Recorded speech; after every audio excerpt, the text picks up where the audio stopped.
Il était une fois, il n'y a pas si longtemps, durant les derniers jours du printemps, une cane assise sur son nid au milieu des roseaux de l'étang du pré. Au loin, le manoir se tenait à l'orée du bois qui venait juste de verdir. Les champs de blé étaient presque fournis d'épis. Et quelques bouquets de fleurs n'avaient pas encore été mangés dans les champs. On pouvait déjà entendre les voix de l'été, un pique-bois piochant pour dénicher des insectes dans l'écorce, un écureuil bavardant d'on ne sait quoi, et une corneille lointaine qui criait son désaccord. Les insectes, spécialement les sauterelles, semblaient rivaliser d'attention. C'était le plus beau temps de l'année à la campagne. La cane couvait patiemment lorsque soudain, en ce jour particulier, les œufs commencèrent à se craquer. « Tchip, tchip !» disaient les petits canetons à mesure que chacun d'eux sortait la tête de l'orifice dentelé de la coquille. « Couac, couac !» leur maman les accueillait. « Qu'il est vaste ce monde !» dirent les canetons. Maintenant, ils avaient beaucoup plus d'espace que lorsqu'ils étaient dans leur coquille d'œuf. « Ceci n'est pas le monde entier, » dit la cane à ses nouveaux bébés, qui ne pouvaient pas voir grand-chose au-delà du nid à ce moment-là.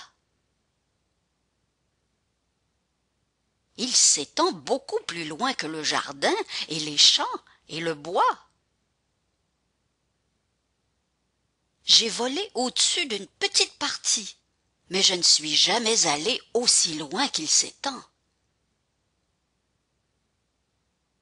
Les canetons apprenaient juste à utiliser leurs pattes lorsque leur mère remarqua qu'un des œufs n'était pas encore éclos.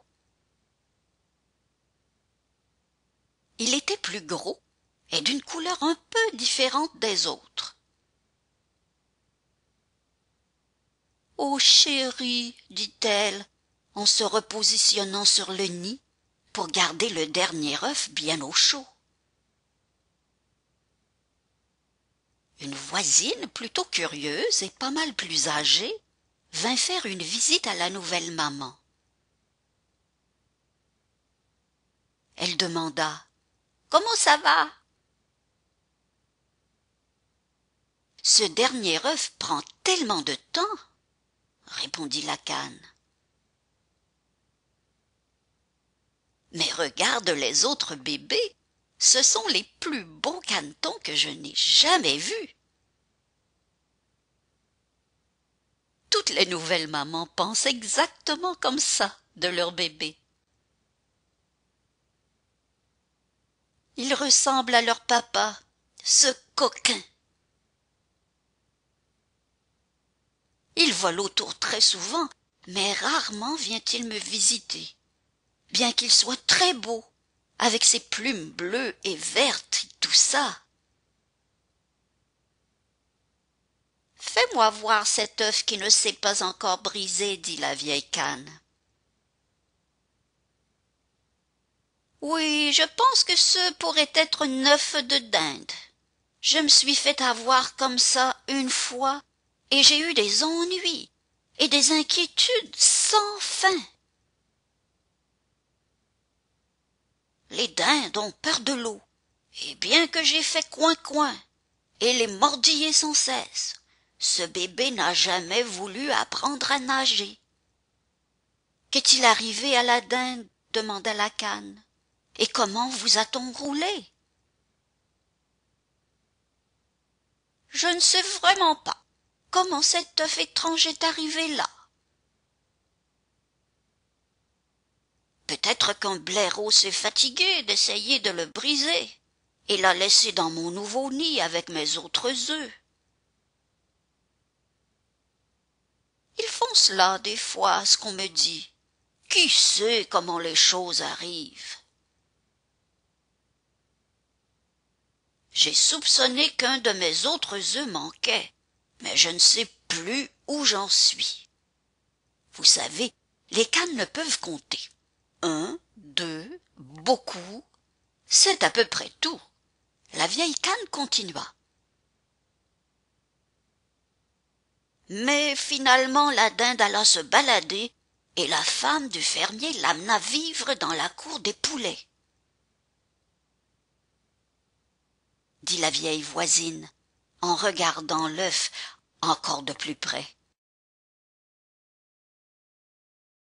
Oui, ceci est possiblement un œuf de dinde, dit-elle avec assurance. Laisse-le, et va enseigner aux autres canetons à nager. Cependant, la maman canard avait un cœur bon et maternel. Elle releva la tête et répondit doucement pour éviter une discussion. Je vais le couver un peu plus longtemps. Il se pourrait qu'il ne soit qu'un œuf de canard inhabituel, vous savez. Faites à votre guise, renifla la vieille cane, qui s'en alla en se dandinant. Finalement, le lendemain, l'œuf commença à se craquer. Chip, chip, cria le petit, sortant la tête de la coquille. Couac, couac, encouragea sa mère. Mais lorsqu'il déboula finalement, elle était consternée. Plutôt que d'être petit et duveteux et d'une couleur jaune ivoire, ce caneton était gros et ébouriffé et d'une couleur gris terne. Comme il est gros et laid, pensa-t-elle. Elle lui sourit pour l'encourager, ne voulant pas que son bébé se sente blessé. Mais elle pensait vraiment qu'il n'était peut-être pas son bébé. Serait-il une dinde, comme la vieille cane l'avait suggéré? Il y avait une façon de le savoir. À l'eau, il ira, même si je dois le pousser à l'eau moi-même, pensa la maman canard. Splash! Dans l'eau sauta la canne. Ouacadi-couac! Cria-t-elle. Un caneton après l'autre plongea à l'eau courageusement. L'eau monta par-dessus leur tête, mais ils rebondirent comme des bouchons et trouvèrent qu'ils pouvaient flotter très naturellement. Bientôt, ils pataugeaient comme de petits experts. Même celui qui était gros et peu élégant se jeta à l'eau et commença à nager aussi bien que les autres. Bon, celui-là n'est pas une dinde, dit la cane plutôt stupéfaite. Le cœur de la maman canard s'ouvrit pour cet oiseau rare. Voyez comme il nage bien et comme il se tient fièrement. Il est, après tout, mon propre canard, et il n'est pas si laid lorsque vous le regardez bien. Par là, elle voulait dire lorsque vous le regardez avec amour. Alors elle cria des encouragements à tous ses canetons Puis, elle les conduisit à la maison de ferme. « Restez près de moi maintenant, jusqu'à ce que vous connaissiez comment faire les choses, les avertit-elle. Elle allait dire « et restez en ligne », mais ils étaient déjà en ligne. Et attention aux chats. La Cane commença à enseigner à ses enfants les coutumes du monde tout de suite. Maintenant, on se dandine en ligne. Attention, soyez polis et courbez la tête devant cette vieille cane là-bas. C'est la plus magnifique d'entre nous. Elle a des ancêtres espagnols et cela explique sa grâce. Voyez-vous ce ticket rouge autour de sa cheville? Cela veut dire qu'elle est très importante. Quoique, maintenant, ne tournez pas vos orteils à l'intérieur, marchez convenablement. Il y avait beaucoup de directives. Tous les canetons firent comme on leur dit. Les autres canards les inspectaient à mesure qu'ils passaient, comme les canards ont la réputation de le faire. Regardez là-bas, comme s'il n'y avait pas déjà assez de nous dans cette ferme. Oh mon cher, comme ce caneton est laid! Et un canard cruel vola même vers lui et lui mordilla le cou. La Cane se hérissa et affronta le méchant canard. « Laisse-le tranquille, dit-elle avec force. Il ne fait rien de mal. Le méchant canard recula promptement.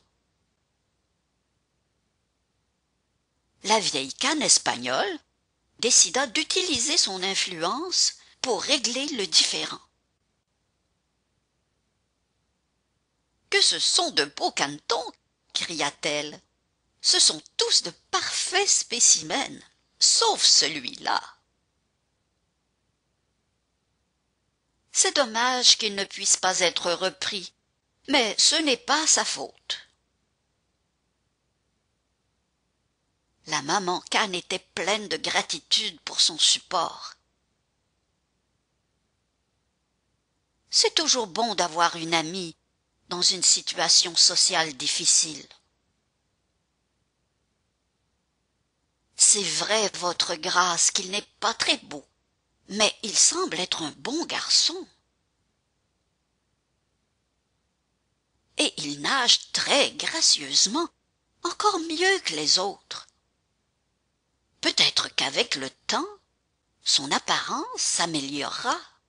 Après tout, il est resté trop longtemps dans l'œuf. Elle caressa son vilain petit canard dans le cou et lissa ses plumes avec son bec. L'importante Cane avec un ticket rouge, la grande Cane espagnole, regarda tous les autres canards de manière éloquente. « Bienvenue à la ferme, dit-elle plus particulièrement à la Cane et à sa progéniture, et personne n'osa la contredire. Faites comme chez vous, et si vous trouvez quelques têtes de poisson, vous pouvez m'en apporter une. » Après cela, la nouvelle famille se sentit plus à l'aise, et à mesure que les jours passèrent, ils se sentirent acceptés comme si de rien n'était. Mais le vilain petit canard était quelquefois mordu, particulièrement lorsque sa maman canard, ou la Cane espagnole, ne regardait pas. Les canards et les poules se moquaient de lui, et le dindon, qui était né avec ses ergots, et qui se trouvait alors très spécial, gloussait et gloussait le vilain canard jusqu'à en devenir tout rouge.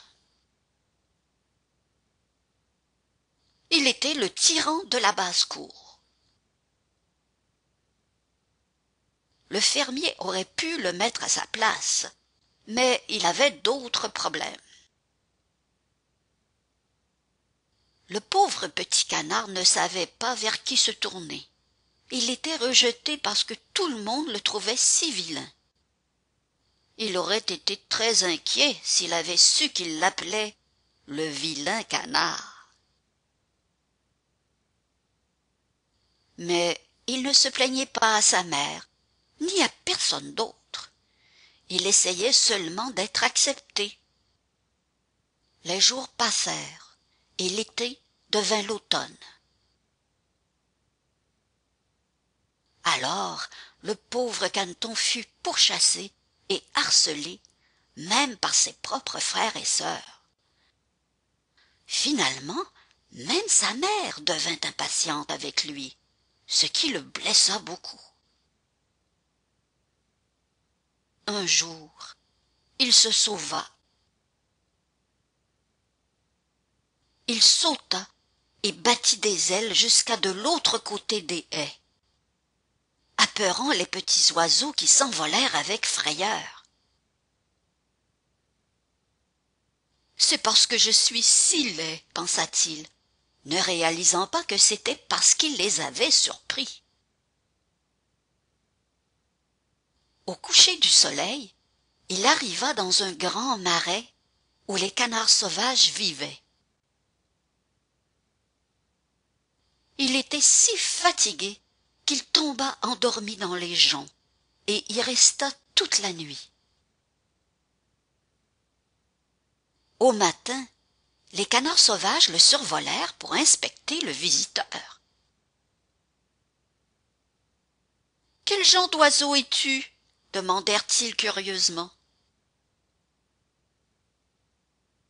Le vilain canard se tourna plusieurs fois pour les saluer tous, autant qu'il le pouvait. « Eh, mais tu es laid » dit un des canards sauvages, plutôt impoliment.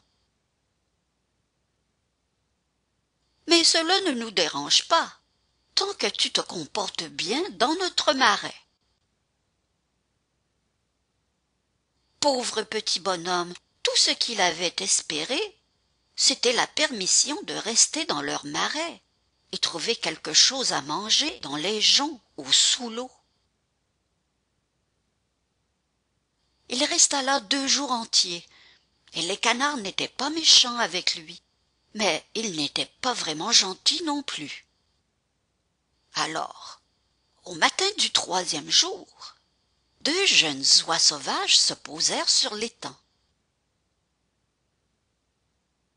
Elles n'étaient pas sorties de leur coquille depuis longtemps, et donc étaient plutôt hardies. « Oh là » dirent-elles à l'unisson, « vous êtes si unique que nous nous sommes prises d'affection pour vous. Aimeriez-vous vous joindre à nous comme oiseaux de passage? Nous volons vers un autre marais où sont d'autres charmantes oies sachant dire « couac ». Vous pourriez leur plaire, qui sait? » Soudainement, on entendit « bang, bang ». Un groupe de chasseurs avait envahi les marais. Les oies sauvages, terrifiées, s'envolèrent aussi vite qu'elles le pouvaient. Le vilain canard se cacha dans les joncs parce qu'il avait très peur. La fumée bleue des fusils s'éleva comme des nuages parmi les arbres et descendit sur l'étang. Les chiens d'arrêt barbottaient dans l'eau, cherchant des canards et des oies. N'importe quoi, mort ou vif.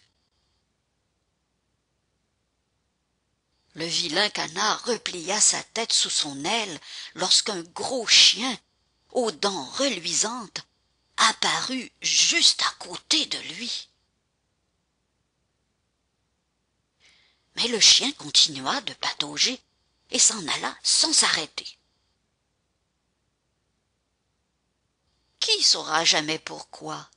Peut-être que l'oiseau était si petit et ne bougeait tellement pas, ou qu'il était si jeune qu'il n'avait pas d'odeur. Mais le petit canard pensait: je suis si vilain que même le chien ne veut pas de moi. Il s'en alla aussi vite qu'il pouvait se dandiner. Il avait peur de voler, comme il n'était pas encore très bon. Il traversa des champs et des prairies jusqu'à la tombée de la nuit, lorsqu'il arriva à un petit cottage. Une vieille femme vivait là, avec son chat et sa poule.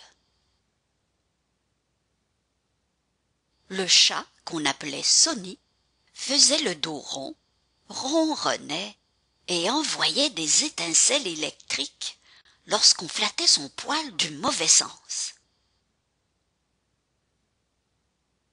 La poule avait des pattes petites et courtes, alors on l'appelait courte-patte. La vieille femme était aussi fière de ces deux animaux que s'ils avaient été ses propres enfants. Au matin, la vieille femme découvrit le vilain canard blotti près de sa porte. « Qu'est-ce que cela peut-il bien être ?» se demanda-t-elle. Comme le vilain canard était tellement plus grand que les autres petits canards, elle pensa qu'il était presque adulte. « Quelle trouvaille !» s'exclama-t-elle. « Maintenant j'aurai des œufs de cane, aussi bien que des œufs de poule si jamais ce n'est pas un canard. » Bon, nous n'avons plus qu'à attendre pour voir. Sonny ronronnait et Courtepatte gloussait, parce que si l'oiseau était un canard, ce qui veut dire un garçon, alors vraisemblablement il ne pourrait pas pondre des œufs. Maintenant le chat était actuellement le maître de la maison, et la poule en était la maîtresse. Ils étaient gâtés par la vieille femme et très prétentieux. Ils se croyaient très spéciaux et qu'ils avaient raison à propos de tout. Le vilain canard savait qu'il valait mieux ne pas dire qu'il pourrait y avoir deux côtés à cette médaille. De toute façon, il était raisonnablement en sécurité et bien au chaud ici, et il n'avait nulle part ailleurs où aller. Il se rappela l'avertissement à propos des chats. Le chat Sonny semblait correct, mais il doutait de lui de toute manière. 3 semaines plus tard, aucun œuf n'était apparu. Le chat se décida à prendre le problème de front. « Peux-tu pondre des œufs ou pas ?» demanda-t-il. Le vilain canard secoua la tête. « Je ne pense pas. »« Tu ferais mieux de te taire à ce sujet, » l'avertit Sonny. « Est-ce qu'on t'a parlé de la soupe de canard ?» À mesure que les jours passaient, le petit canard pensait de plus en plus aux grands espaces et au soleil des marais. Et il rêvait de flotter sur l'eau. Finalement, il essaya de parler à la poule à ce sujet. « Qu'est-ce qui te prend ?» demanda-t-elle. Ne sachant pas nager elle-même, elle pensait que l'eau était vraiment une chose à éviter. « Tu n'as rien à faire, c'est cela ton problème. » pond quelques œufs, ou bien apprends à ronronner. Rends-toi utile. Mais c'est si magnifique de flotter sur l'eau et de plonger au fond où sont les petites plantes d'eau bien tendres. Que j'aime comment les gouttes glissent sur mon dos. Le petit canard s'ennuyait de l'étang. Quelle sorte de jeu est-ce cela? Demanda la poule sévèrement. Je pense que tu es cinglé. Demande son avis au chat. Il est plein de sagesse. Demande-lui s'il aime flotter sur l'eau, ou bien pire, plonger dessous. Ou demande à notre maîtresse elle-même, la vieille femme. Que penses-tu qu'elle te dira? Vous ne me comprenez simplement pas, soupira le vilain canard. Peut-être que non, gloussa la poule. Mais qui te comprendrait? N'apprécies-tu pas tout le bien que nous avons fait pour toi? Tu as vécu dans ce cottage chaleureux et en bonne entente avec nous. Crois-moi, je pense que tu as de bonnes intentions, mais je vais te dire une vérité. Il n'y a pas de manière plus sûre de savoir qui sont nos vrais amis. Courtepatte n'était vraiment pas méchante, mais elle avait la tête dure et sa vie était extrêmement limitée. Prends mon conseil, dit-elle finalement. Commence à pondre des œufs, ou apprends à ronronner, ou à faire des flamèches, n'importe quoi. Je pense que je devrais partir pour le vaste monde, dit le petit canard tristement. Il était presque certain qu'il ne pourrait jamais pondre des œufs, et de ronronner ou d'émettre des flamèches semblait complètement hors de ses possibilités. Eh bien, si c'est comme ça, fais-le. La poule exaspérée avait fini de lui parler. Alors, après avoir remercié le chat et la vieille femme, et aussi la poule pour leur hospitalité, le petit canard alla son chemin. Il pensa que la vieille femme n'avait pas vraiment compris qu'il avait essayé de la remercier. Alors il retira la première vraie plume de sa queue et il la déposa à ses pieds. Peut-être l'acceptera-t-elle comme un cadeau de remerciement. Comme sa maman l'avait dit, il était vraiment un très bon garçon. Sa mère lui manquait tellement. Le vilain petit canard trouva un étang retiré dans les bois où il décida de rester. Il lui semblait que toutes les créatures vivantes l'ignoraient à cause de sa laideur. Il se sentait très seul et se demandait s'il n'aurait pas mieux fait de rester au cottage. Maintenant, les feuilles commençaient à jaunir, rougir, brunir. Le vent devint plus froid, les nuages arrivèrent avec un air sombre et lourd, et lâchèrent bientôt leur pluie froide, puis de la neige. Les canards sauvages étaient déjà partis.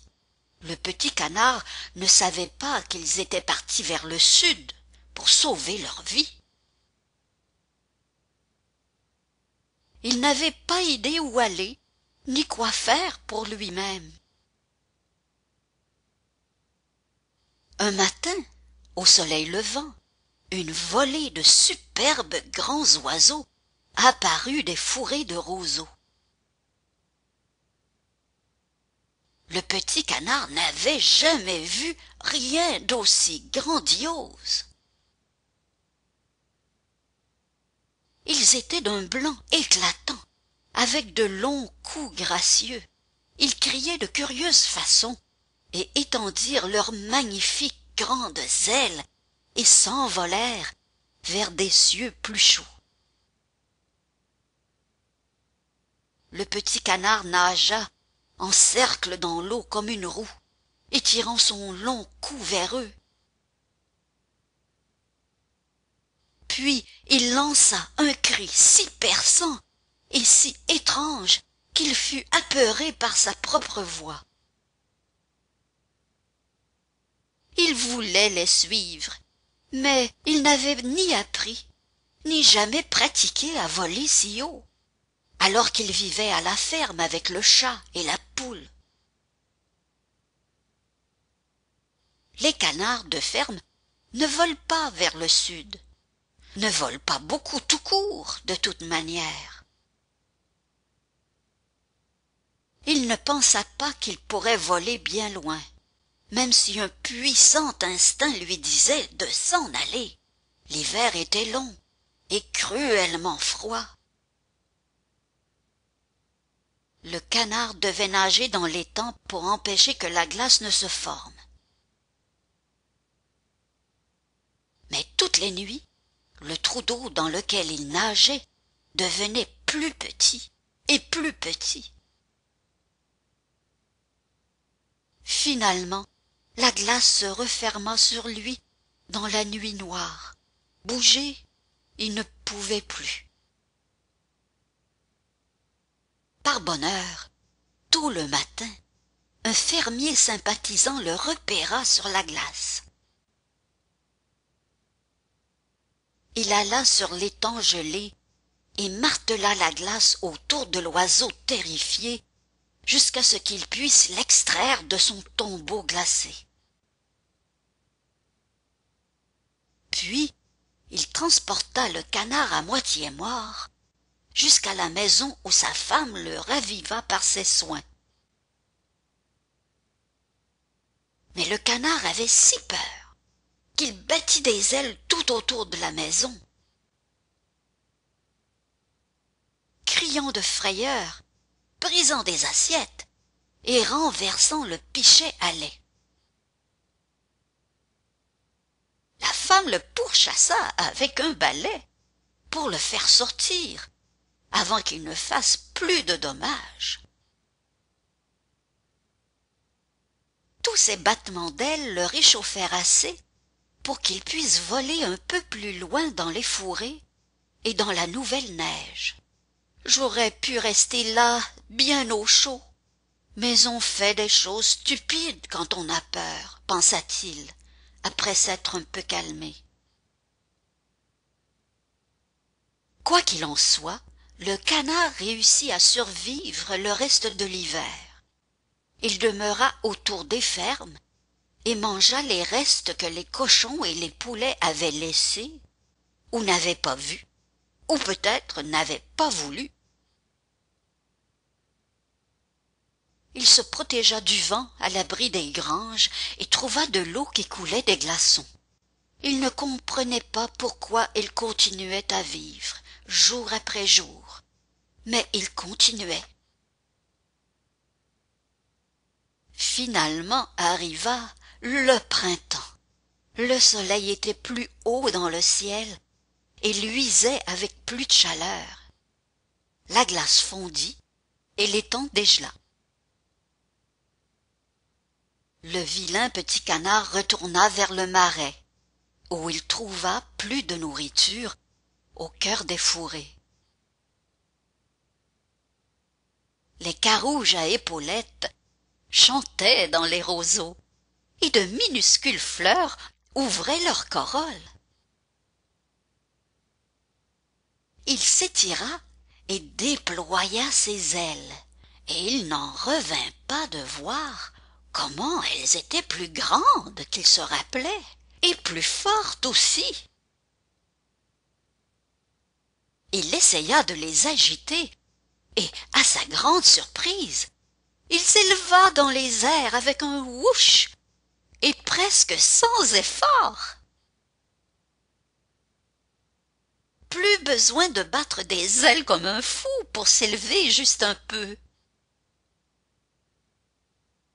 Il était un peu chancelant, mais il comprit rapidement comment faire pour se diriger, et il vira et partit faire un tour au-delà du bois, où il remarqua un très grand jardin très soigné qui s'étendait en bas. Les lilas étaient tout en fleurs, embaumaient l'air.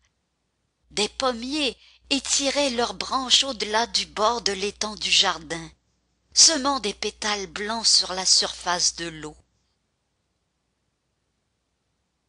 Et là, dans la distance, 3 immenses oiseaux blancs planaient au-dessus du bois dans un bruissement d'ailes.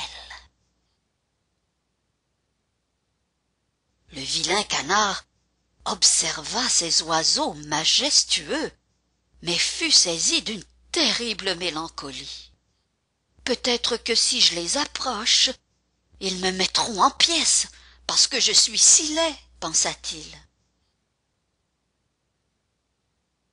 Mais qu'est-ce que cela peut-il faire? C'est mieux de mourir maintenant que de se faire mordiller par les canards, picorer par les poules, crier des noms par qui que ce soit, aiguillonner par la maîtresse de maison, ou souffrir la misère d'un autre hiver. Sa vie n'avait pas été très heureuse jusque-là. Alors il descendit jusqu'à l'étang et nagea lentement vers les cygnes majestueux, parce que c'était bien ce qu'ils étaient. Lorsqu'ils le virent, ils ébouriffèrent leurs plumes. C'est la fin, se dit le pauvre petit canard. Il courba la tête en attendant son destin. Mais qu'est-ce qui lui apparut, se réfléchissant sur la surface miroitante de l'étang? Le vilain canard regarda tout autour pour voir qui ou quoi pouvait bien être à côté de lui. Mais il était seul, et les cygnes étaient encore à bonne distance. Se pouvait-il que ce soit sa propre image? Il n'était plus un oiseau maladroit, et gris, laid et disgracieux. Il était blanc comme la neige qui venait seulement de fondre. Son long cou ondulait gracieusement.